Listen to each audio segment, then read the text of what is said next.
নমস্কার বন্ধুরা, কালবন্দি চ্যানেলে আপনাদের সবাইকে স্বাগত।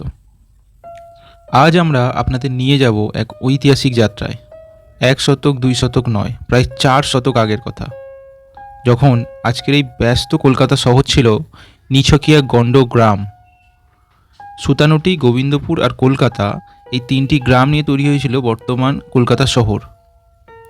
এই গ্রামগুলো ঘিরেই শুরু হয়েছিল এক মহাযজ্ঞ, যা আজ বাঙালির শ্রেষ্ঠ উৎসব দুর্গাপূজা। কিন্তু কবে, কোথায়, কিভাবে শুরু হয়েছিল এই মহাপূজা? কেনই বা এই পূজার সূত্রপাত? চলুন বন্ধুরা জেনে নিই এই ভিডিওর মাধ্যমে।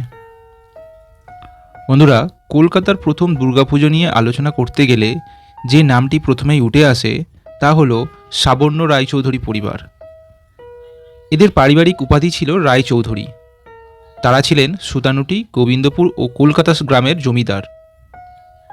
এই 3 গ্রামেই ইংরেজদের কাছে বিক্রি করে দিয়েছিলেন তারা, যার উপর ভিত্তি করেই আজকের এই আধুনিক কলকাতার জন্ম। কিন্তু তারও আগে এই অঞ্চলের আধিপত্য ছিল এই রায়চৌধুরী পরিবারের হাতে। বন্ধুরা, শোনা যায় বেহালার বরিশা অঞ্চলে অবস্থিত ছিল এই সাবর্ণ রায়চৌধুরী পরিবার। এই বাড়িটি ছিল একটি 8 চালা বাড়ি। এই 8 চালাতেই আজ থেকে প্রায় 400 বছর আগে, প্রায় 1610 সালের কাছাকাছি শুরু হয়েছিল কলকাতার প্রথম দুর্গাপূজা। এই পূজা আজও এই পরিবারে প্রচলিত আছে, যা 8 চালা দুর্গা নামেই পরিচিত।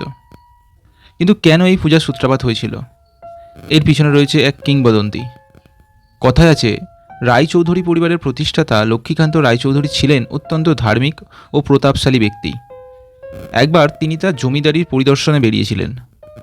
যখন তিনি বেহালার কাছে পৌঁছান, তখন দেখেন এক বিপুল বটগাছের নিচে মা দুর্গা তাকে স্বপ্নাদেশ দিয়েছেন, এবং সেই স্বপ্নাদেশেই নাকি মা দুর্গা লক্ষ্মীকান্তকে আদেশ দিয়েছিলেন তার পূজা করার জন্য।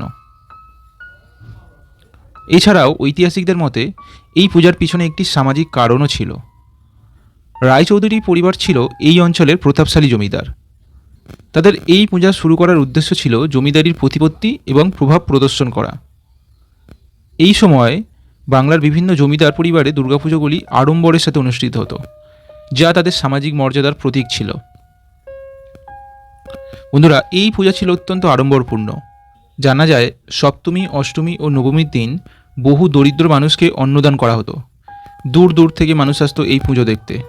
বিভিন্ন ধরনের লোকনৃত্য, গান বাজনার আয়োজন করা হতো। পূজার সময় বিশাল মেলা বসত, যেখানে গ্রামের মানুষ কেনাবেচা করত। এই পূজা শুধু একটি ধর্মীয় অনুষ্ঠান ছিল না, এটি ছিল একটি সামাজিক মিলন উৎসব। বন্ধুরা, পুজোর জন্য বিশেষ প্রতিমা তৈরি করা হতো। প্রতিমা ছিল 10 মহাবিদ্যা রূপের, অর্থাৎ 10টি ভিন্ন রূপের। পুজোর মূল উপাদান ছিল প্রাকৃতিক জিনিসপত্র। দেবীকে সাজানো হতো মূল্যবান অলঙ্কার দিয়ে। পূজায় বলিদান প্রথাও ছিল, তবে তা ছিল প্রতীকী। আজও এই পরিবারের পূজার ঐতিহ্য নিষ্ঠার সাথে পালিত হয়ে আসছে। বন্ধুরা, কালের স্রোতে অনেক কিছুই বদলেছে। আজকের কলকাতা এক বিশাল মহানগরী, কিন্তু এই 8 চালার পূজা আজও তার ঐতিহ্য ধরে রেখেছে। রায়চৌধুরী পরিবারের বর্তমান সদস্যরাও নিষ্ঠার সাথে এই পুজোর আয়োজন করেন। এটি শুধু তাদের পারিবারিক পূজা নয়, এটি কলকাতার ইতিহাসের এক জীবন্ত অংশ। সাবর্ণ রায়চৌধুরীর পরিবারের এই পূজা ছিল এক পথিকৃৎ। এরপর ধীরে ধীরে কলকাতার বিভিন্ন জমিদার বাড়িগুলিতে দুর্গাপুজো শুরু হয়। শোভাবাজার রাজবাড়ি থেকে শুরু করে হাটখোলা দত্তবাড়ির দুর্গাপূজা, একে একে এই সব দুর্গাপূজা কলকাতার ঐতিহ্য হয়ে ওঠে।